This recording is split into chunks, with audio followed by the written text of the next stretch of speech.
नमस्ते दोस्तों, मैं हूं राहुल और आप देख रहे हैं परधन राहुल व्लॉग्स चंडीगढ़। आज हमारी इस पावन यात्रा का 40वां दिन है। सबसे पहले आप सभी का दिल से धन्यवाद जो आपने पिछले 39 दिनों से इस सीरीज को इतना प्यार दिया। अगर आप आज पहली बार हमारे चैनल पर आए हैं तो नीचे दिए गए सब्सक्राइब बटन को जरूर दबाएं और बेल आइकन को ऑल पर सेट करें ताकि गीता ज्ञान की ये दिव्य यात्रा आपसे मिस न हो। कल हमने श्लोक 39 में पढ़ा था कि अर्जुन श्री कृष्ण को बता रहे थे कि कुल वंश का नाश होने से कितने बड़े पाप लगते हैं। अर्जुन अब अपनी दलीलों को और गहरा ले जा रहे हैं। आज के श्लोक में अर्जुन एक बहुत ही गंभीर विषय उठा रहे हैं, कुल धर्म का नाश। जब एक परिवार टूटता है या खत्म होता है तो उसका आने वाली पीढ़ियों पर क्या असर पड़ता है, चलिए इसे गहराई से समझते हैं। संस्कृत श्लोक।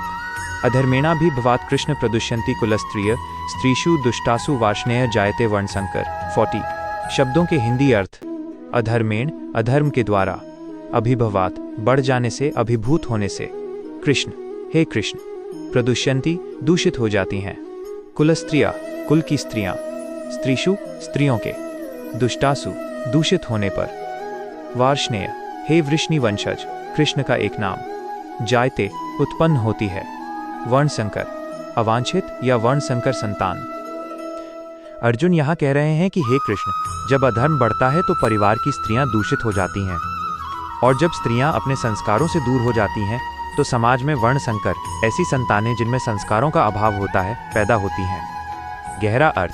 प्राचीन काल में परिवार के बुजुर्गों का एक महत्व होता था, वे बच्चों को संस्कार देते थे। अर्जुन का डर ये है कि युद्ध में जब सारे पुरुष और बुजुर्ग मारे जाएंगे तो परिवार की सुरक्षा और मार्गदर्शन करने वाला कोई नहीं बचेगा। मार्गदर्शन के अभाव में परिवार की मर्यादाएं टूटेंगी। स्त्री शक्ति का महत्व। इस श्लोक में अर्जुन अनजाने में ही सही लेकिन एक बहुत बड़ी बात कह रहे हैं। समाज की नैतिकता की धुरी स्त्री है। अगर घर की माँ या स्त्री संस्कारित है तो पूरा वंश सुरक्षित रहता है, लेकिन युद्ध की अराजकता में सबसे ज्यादा प्रभाव महिलाओं और बच्चों पर पड़ता है।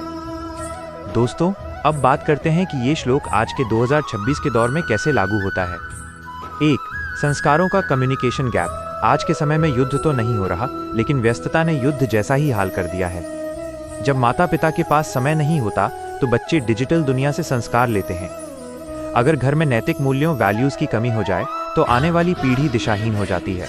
यही आधुनिक वर्णसंकर मानसिकता है। 2. परिवार का टूटना। Nuclear families. अर्जुन जिस कुल नाश की बात कर रहे थे आज वो छोटे छोटे परिवारों के रूप में दिख रहा है। जब दादा दादी या बुजुर्ग घर में नहीं होते तो बच्चों को वो अनुभव का ज्ञान नहीं मिलता। 3. महिलाओं की सुरक्षा और सम्मान। आज भी समाज में जहां महिलाओं का सम्मान नहीं होता या उन्हें असुरक्षित वातावरण मिलता है वहां आने वाली पीढ़ी का मानसिक विकास प्रभावित होता है।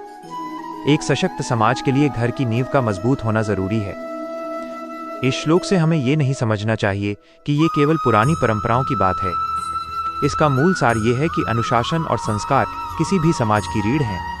अगर हम अपने स्वार्थ जैसे दुर्योधन का था के लिए अपनों से लड़ते हैं तो उसका असर केवल हम पर नहीं, हमारी आने वाली 7 पीढ़ियों पर पड़ता है।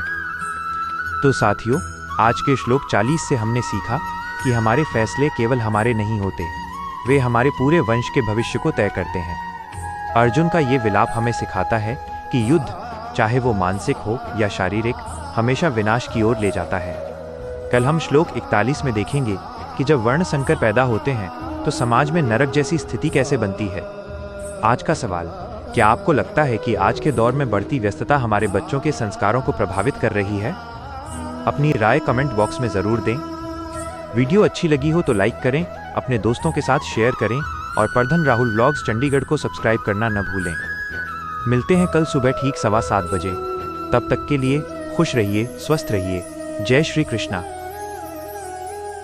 यदा यदा हि धर्मस्य ग्लानिर्भवति भारत अभ्युत्थानमधर्मस्य तदात्मानं सृजाम्यहम्।